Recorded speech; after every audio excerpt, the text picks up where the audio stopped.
룻기 2장 12절 말씀입니다. 여호와께서 내가 행한 일에 보답하시기를 원하며 이스라엘의 하나님 여호와께서 그의 날개 아래 보호를 받으러 온 내게 온전한 상 주시기를 원하노라 하는지라. 아멘. 예, 오늘 이 12절 말씀을 보면서 우리가 이 성경을 다시 또 기억해야 될 부분 중에 하나는 이 성경은 예수만 말하고 있다라는 것입니다. 이 룻기의 내용을 보면 표면적으로는 이 보아스와 룻이 만나서 서로 이 호감을 갖고 또 사랑해서 결혼을 하고 또 자녀를 낳고 행복하게 이 스토리가 끝나는 것을 볼 수 있죠. 그래서 표면적으로 보면은 이 남녀의 사랑 이야기, 이 러브 스토리를 보여주는 것 같지만 사실은 이 룻기의 말씀은 처음부터 끝까지 다 예수 그리스도의 구속사적인 내용들을 우리에게 보여주고 있습니다. 성경은 계속해서 구약 전체, 신약 전체 어디나 다 예수 그리스도만을 이야기하고 있습니다. 그래서 성경은 구속사적인 관점에서 쓰여졌다라고 할 수가 있겠죠. 오늘 말씀에 나오는 이 보아스, 유력한 자 이 보아스도 예수 그리스도를 상징하는 것입니다.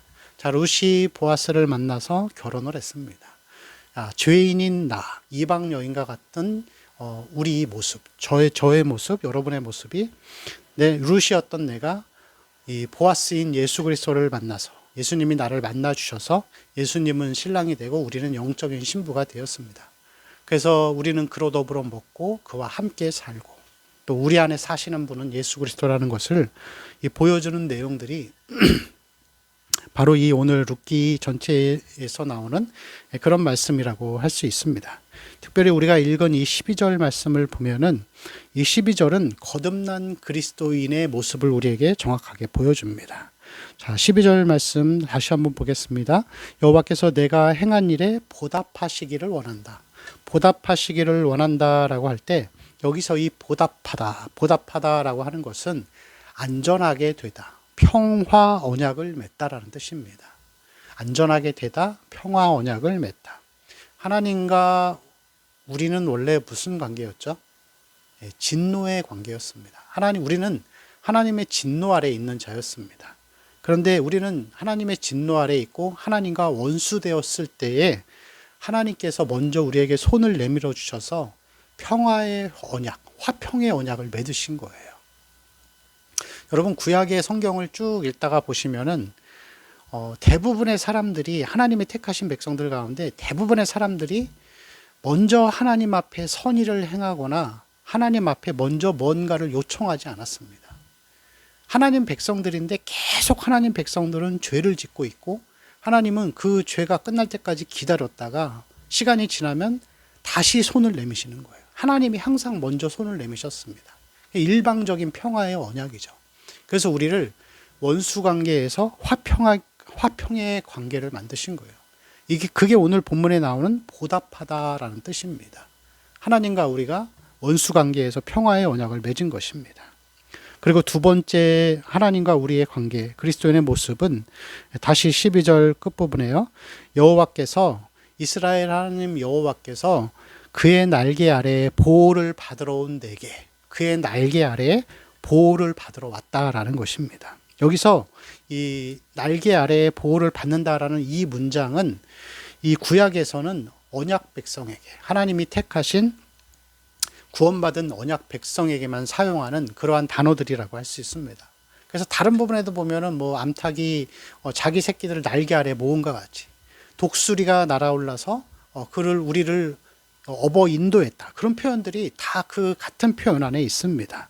그래서 이 오늘 말씀을 통해서 보면은 보아스를 만난 룻이 받게 되는 두 가지의 이 거듭난 그리스도인의 축복은 뭐냐면 화평과 보호라고 할 수 있습니다. 여러분 그리스도인들의 삶은 그래서 이 두 가지로 항상 이 표현이 됩니다. 보호와 이 평화. 다시 말하면 평안과 보호의 은혜를 받으며 살아가는 것이죠. 여러분 우리 마음은 구원받고 난 이후에 하나님은 우리에게 평화를 주십니다. 그래서 예수님께서도 그렇게 말씀하셨죠. 평안을 너희에게 주노라. 세상에 줄 수 없는 평안을 우리에게 주셨다고 했습니다. 그리고 매일매일의 삶 가운데에서 하나님이 우리를 보호하고 계십니다. 여러분 이 평화와 보호를 항상 누리면서 살아가는 것이 우리 그리스도인의 삶의 모습이라고 할 수 있습니다. 그런데 만약에 우리의 삶이 거듭나고 하나님의 백성임에도 불구하고 평안이 아니라 불안함이 있고 보호가 아니라 두려움의 감정이 많이 있다라고 한다면은 그 원인은 무엇일까요? 그것은 우리가 하나님의 은혜 아래 있지 않고 죄 가운데 살기 때문에 그렇습니다. 그리고 하나님은 그러한 불안과 두려움의 마음을 통하여서 우리에게 받고자 하시는 순종의 자세가 있다는 것을 여러분 기억하시기를 바랍니다. 그리고 주님이 원하시는 그 순종의 삶을 다시 주님 앞에 순종하며 살아갈 때 하나님이 우리에게 평안과 보호를 다시 느끼게 하고 그렇게 살게 하실 줄로 믿습니다. 다시 은혜 안에서 오늘 하루를 살아갈 때에도 하나님의 평안과 보호 가운데 살아가는 우리 모든 성도들의 삶이 되시기를 축원합니다. 기도합니다.